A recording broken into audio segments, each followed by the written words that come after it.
Teve algum escritor aí que foi determinante também? Há vários, né? Eu sempre digo Charles Kiefer, com o livro Caminhando na Chuva, mais tarde eu disse isso para ele, né?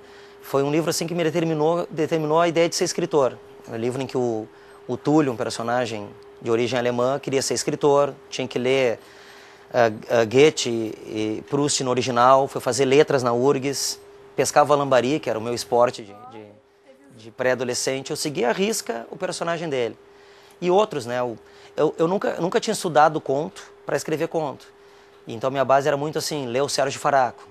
Né? Ler o Sérgio Faraco para mim era uma espécie de oficina. No fundo, a maior oficina é ler bons autores, né?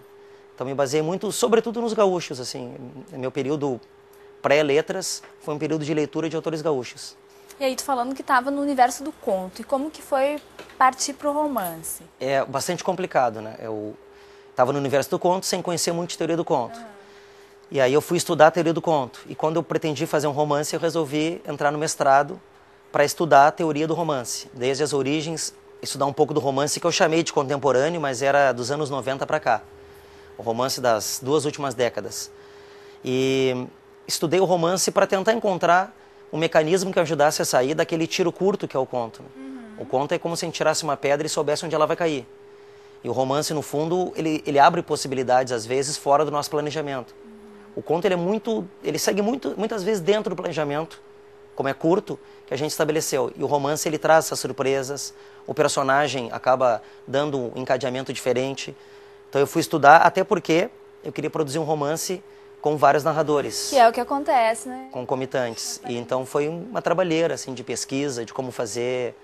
E quantos narradores tem a Parede no Escuro? Olha, já teve pessoas que disseram, na minha época de mestrado, eu achei que eram 14. Aí houve já num blog alguém dizendo que eram as 10 vozes do escuro. Outros já disseram que são 16. A gente vai considerar daí o narrador em terceira. A meu ver, são 14. É o que eu recordo, assim. E o que difere eles entre si é a própria linguagem. É a linguagem, não é nenhum divisor, né? Eu tinha um livro que eu usei muito fortemente no mestrado, que é o livro Enquanto Agonizo, do William Faulkner. E Enquanto Agonizo era um livro que apresentava o nome do personagem e depois vinha ele narrando em primeira. E havia pouca diferença de linguagem, quase mínima, não sei se pela tradução, e eu queria fazer algo sem identificação. A gente não vem com placas na rua, né? As pessoas não saem com placas dizendo eu sou fulano. E eu resolvi então investir na linguagem, que cada um tivesse uma sintaxe, nem tanto vocabulário, né? Eu recebi agora um material de uma formanda da Letras, Josiane Camargo, que fez um trabalho sobre isso, sobre como os personagens foram sendo construídos linguisticamente. Então ela pegou os manuscritos, ela buscou os manuscritos comigo, levou os manuscritos, eu tenho todos eles guardados, e ela foi vendo que coisas que eu nem lembrava, fichas como, por exemplo, o tipo de verbo que a Dona Onira, uma personagem do livro, usa. Ela usa uma estrutura assim, peguei e falei, ele pegou e disse. Então aquele verbo pegar sempre aparece antecedendo alguma frase. Outras concepções de vocabulário, os plurais que ela usa. Então eu fiz toda uma gramática que definiu cada narrador. E essa gramática foi evoluindo também, né? Gradualmente fui vendo isso aqui, fecha melhor, isso não. Então eles foram se moldando até chegar ao final do romance, quando eu julguei que estava pronto. E quando eu julguei que cada linguagem delimitava, né, quase como uma parede entre os narradores. Nesse romance a temática também é em volta de 2 famílias que perdem a figura paterna, né? Era um assunto que tu queria abordar, que tu tinha necessidade de abordar, Altair? Na verdade, o livro começou com uma figura paterna apenas. E foi no mestrado que surgiu a ideia, assim. No mestrado nós discutimos muito o patriarcalismo na literatura brasileira. A figura do narrador homem também, que predomina em geral no romance brasileiro.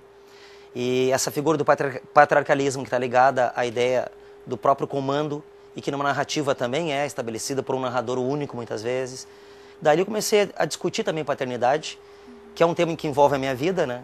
Eu perdi meu pai cedo, meu irmão mais velho acabou recebendo uma carga de paternidade que eu depositei sobre ele. Então tinha presença na tua vida. Eu nem sabia e tinha, né? Eu não sabia que eu usaria isso de maneira literária.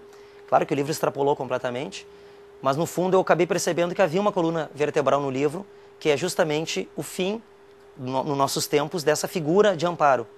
O romance se chamava Desamparo até no mestrado. A falta daquela parede onde se escorar. que pode ser a figura paterna, pode ser a figura do professor, a figura da polícia. É a queda desse pilar de sustentação moral, de sustentação de valores que a gente vive hoje, que alguns chamam de crise do logos, crise, né, da própria identificação. Então eu acabei encontrando uma coluna vertebral para o romance. Bacana. A gente vai agora para o intervalo e volta em seguida.